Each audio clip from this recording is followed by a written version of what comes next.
Hello, YouTubers, friends, compatriots, bootlickers, shills, debt slaves, serfs, peasants, vassals, minions, meat sacks, and that goes double for everybody in China. I'm Useful Idiot. Welcome, and let's go to China and talk about this new social credit score system for citizen rating. Very interesting story.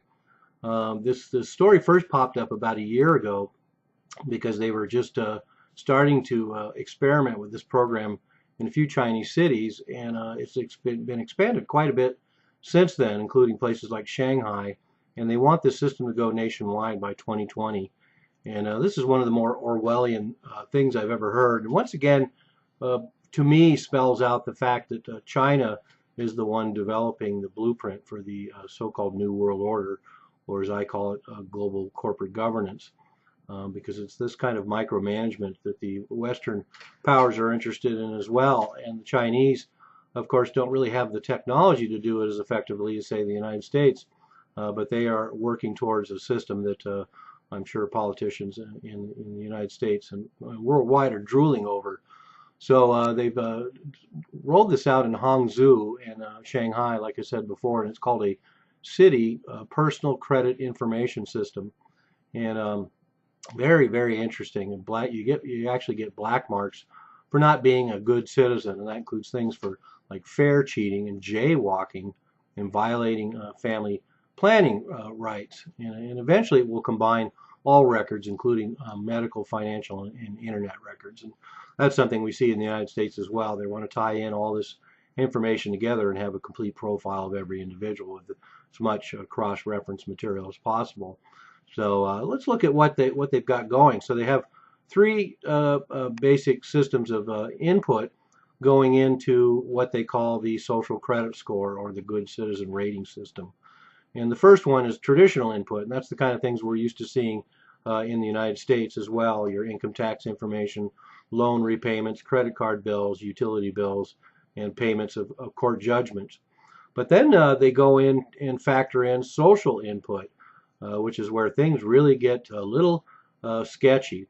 And that's adherence to traffic rules, adherence to family planning routines and guidelines, payment for public transportation, academic honesty, volunteer activity, criminal records, and filial piety, whether you're even faithful to your spouse. All this social input goes in. And then number three is the online input, and that's something, once again, that they would love to tie together in the United States, and there's efforts certainly moving in that direction. But online input is your interactions with other internet users.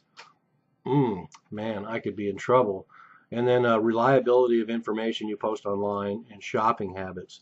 And then there's been discussion of having everything from throwing garbage out the window to spitting to cutting in line to being cold to strangers being added to the list of input and things that become infractions for being a model citizen. So needless to say, anyone can see that all the pitfalls of this system. It's going to be a real, like I say, Orwellian wet dream. And the slogan of this system is, quote, to allow the trustworthy to roam everywhere under heaven while making it hard for the discredited to take a single step, unquote. So, boy, that's very revealing, and once again, a reflection of what kind of micromanagement they'd like to see in Europe and in the United States and all over the world.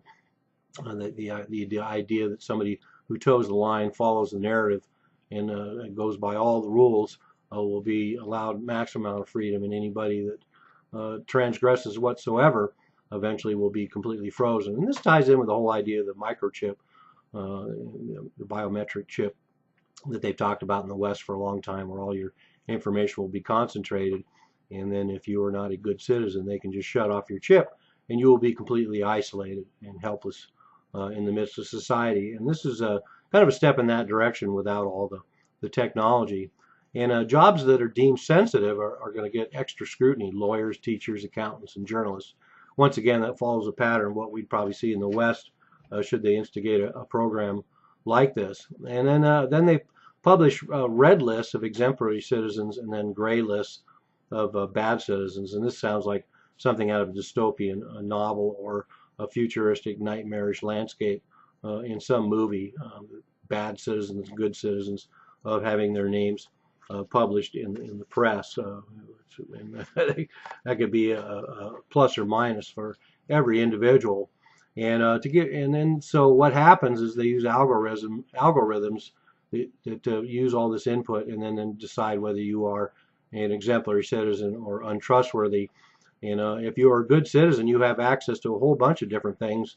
And if you're a bad citizen, you get denied these things. And these things are insurance premiums are affected by this, access to luxury hotels, travel abroad, school admission and scholarships, access to planes and trains, eligibility for government jobs, access to internet site services, loan rates and amounts, and even access to social services. So pretty drastic. If you are not an exemplary citizen in China, you can be cut off from a lot of things. So this is taking the idea of obviously of a credit score that much further to really unnerving levels. And then they're talking, and to give you an idea of the scale, the agency has stopped, quote, untrustworthy, quote, people from buying airline tickets 4.9 million times. So 4.9 million Chinese have been forbidden from buying airline tickets under this system. So it's already operating on a pretty good scale, and obviously it's not that hard to be labeled a bad citizen. And then they're talking about extending this system to businesses as well, using the same sort of social credit system of whether it's a good business and a bad business, including whether they actually have any morals or the like. So here we go again. Another government program that's about micromanagement, loss of freedoms, and surveillance of citizens all the time. And in this case, coalescing information together to decide whether you are a good citizen or a bad citizen, right down to whether you cross against the light or throw your garbage out the window. You become a bad citizen, get on a list, and your life is frozen. So take a good look at that program. The Chinese want to extend that across their whole country over the next 3 or 4 years. And so it'll be an interesting program to watch. And I know certainly our government's going to watch it and pick up some tips. I'm a useful idiot. Don't you be one too.